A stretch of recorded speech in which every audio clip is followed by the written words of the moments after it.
What's going on, guys? It's October 3rd, 2018. That means it's time for Trajan's pull list. We have 9 DC, 1 from last week, 2 Marvel. Would have been 3 Marvel. However, my store accidentally gave me Venom number 5 second printing for some reason, and I bought it without checking on it properly first, so I have to go back and return that. I'm probably going to end up buying that Typhoid Mary storyline with Spider-Man, because there's one with Iron Fist coming out, and I'm an Iron Fist super fan, so I'm definitely picking that up, so I might as well just get the Spider-Man one at that point. Fine. The money's already allocated for comics anyway, so who cares?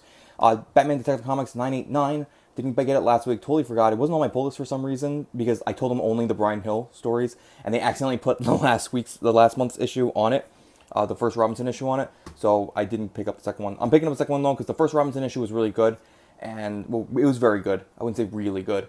It's this is what we want. We just want good stories with characters that we like. It's just like, don't fuck it up. Speaking of fucking up, Justice League number 9. I don't like this. If this was any other book, I would have dropped it by now. It's just I've always collected Justice League. This is kind of a thing of mine. So I'm going to continue getting it just because I'm a huge Justice League fan. But Justice League, for the last 2 years, has been just really bad. We had the Chris Priest run, which was good. And just everything else has been just so shit with Justice League. How do you fuck up Justice League? Seriously. Avengers is so much better right now. I can't even begin to comprehend how much that makes my mind blow. Adventures of the Super Sons 3 of 12. I really like this. This is a type of book that I would have my kids read. The kids act like kids. They talk like kids. They're drawn like kids, and even the mini Legion of Doom, the kid version of the Legion of Doom in this mini series, is actually pretty good. Like their origin story, at least. And thank God they're not clones. Thank God. Like otherwise, it's good. I'm enjoying it. If you read my article on Bleeding Fool, which came out yesterday, link in the description below, you can tell that The Unexpected and Curse of Brimstone I absolutely hated. They're both really bad. They're both poorly paced. The Unexpected has a problem where it's just dialogue, massive walls of text, so much exposition. I'm sorry, I can't. My Spanish mind was kicking in. So much exposition. That's horrible. It's really difficult to follow along, just because it's all over the place. It's scatterbrained. Same thing with Curse of Brimstone. But Curse of Brimstone has the added bonus of it took probably the coolest concept, which is let's make a Ghost Rider, but more badass without the motorcycle. And he somehow fucked it up. How do you mess this up, Justin Jordan? Is it any coincidence that you are directly responsible for single issues that are horrible in this New Age of Heroes series? The only reason I'm continuing to buy them is because I want to consider myself a connoisseur of the New Age of Heroes. I think it's a very interesting look at what a new line, a strategy for a new comic book line. At the end, when all these books are done or canceled, which I do think is going to happen, I want to be able to have all of them there, and for us to be able to do a deep dive into what worked, what didn't, what did we see, what trends did we see them try to do. So I think that's important for the comic book industry in general, and I think it's just important for history. Raven 8 of 12. If you've looked at my previous videos on Raven, I was very harsh on it.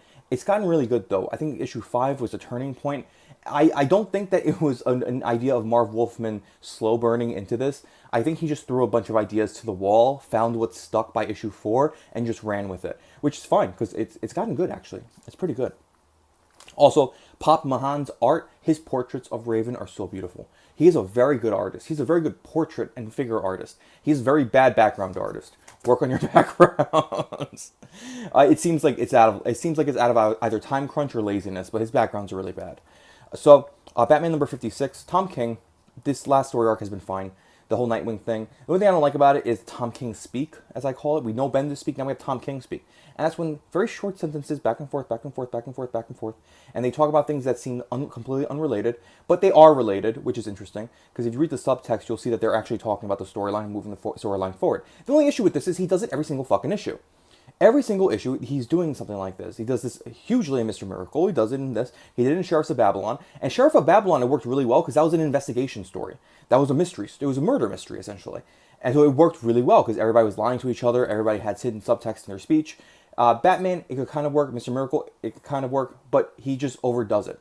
And it's just his writing style, and I understand. He did it in Heroes of Crisis, too. And that's why, was Tom King a one-trick pony? I think so.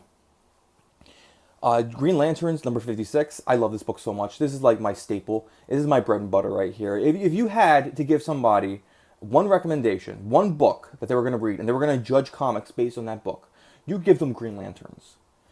First of all, you give them Hal Jordan, the Green Lantern Corps, and then you give them Green Lanterns. I have nothing else to say. Wonder Woman and Justice League Dark, The Witching Hour #1. This is the kind of crossover event. The only crossover I'm gonna be doing from these new Justice League books. I can't be doing all these Justice League books. I can't. Well, I can't do it. I can't do it anymore. I'm getting sick of it. Justice League Dark, though, I have a soft spot for because I love all the characters in it.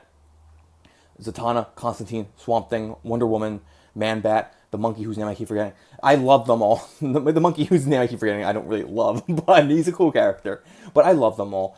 And, I mean, you put fucking Zatanna and Constantine in anything, and then you throw in some Swamp Thing. Batman, damn! They put him in there, and I was like, oh shit, not Swamp Thing though.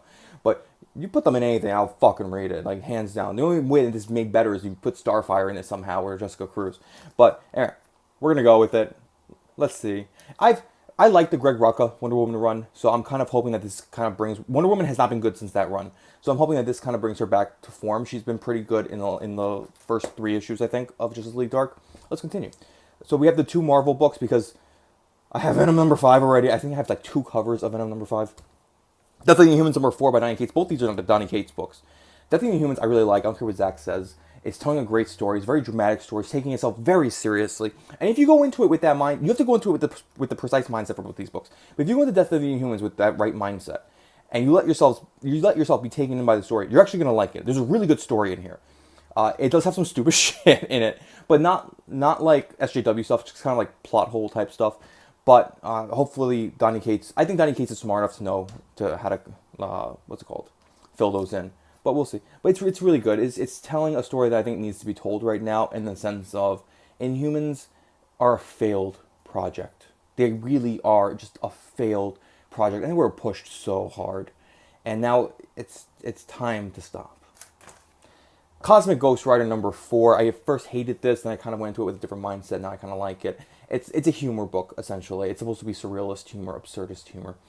Not all of the jokes work. This is not a recommend by any chance. I would say I recommend Death of the Inhumans. Pick up Death of the Inhumans if you want to give it a try. Cosmic Ghost Rider, don't bother picking it. Like, don't, unless you're like really hard up and you really want to try this, don't worry about it. And not everybody's gonna like it. Like I said, some of the humor lands, some of it doesn't, some of it's good, some of it's not.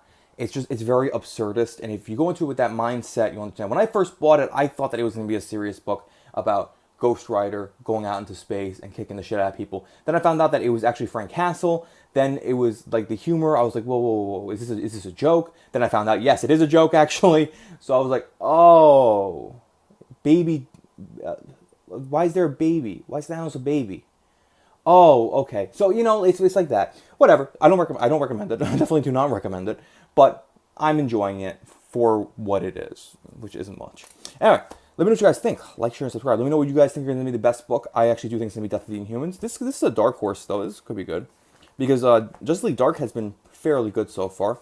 Green Lanterns is just solid. It's just solid. It's never great. It's just solid. And what's going to be the worst book?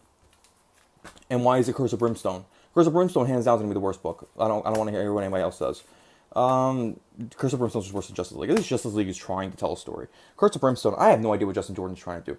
Anyway, let me know what you guys think. Like, share, and subscribe, and I will catch you guys later.